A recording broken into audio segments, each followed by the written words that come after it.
So here's my hope. I want you to work on it, and then it just goes away on its own, and you come get a session just because you want to hang out. Yeah. I'm trying to get people out of pain. And the Yeah. thing is, the anterior scalene in particular is horribly problematic. I see it all the time, and it's because of this.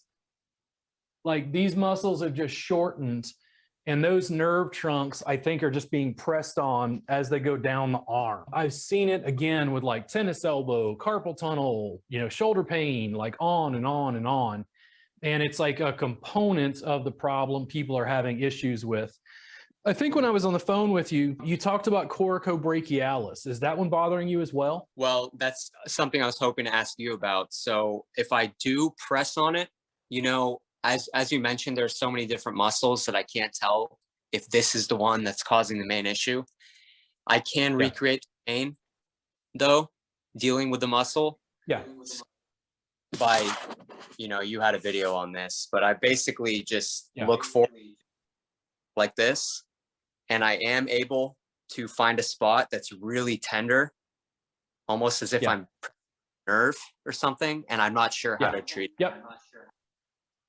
Yeah. So and the thing is, I'm just going through some basic muscles because I just want you to have enough information to be able to work on yourself. But the coracobrachialis is one that I discovered years ago. I was around my house and my shoulder hurt.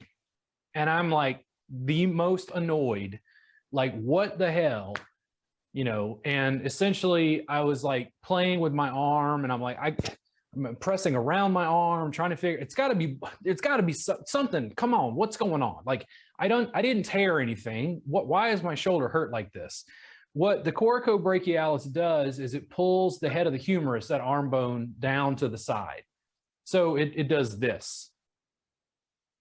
And because of where it's connected, it pulls the arm down and over. It connects to the coracoid process, which is basically like the front of the shoulder blade, but it's got a little point that sticks out.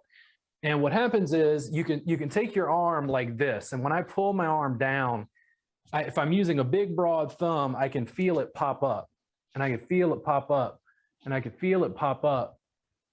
And when I relax, like, you'll feel it go, but I could find that muscle very specifically right in my armpit.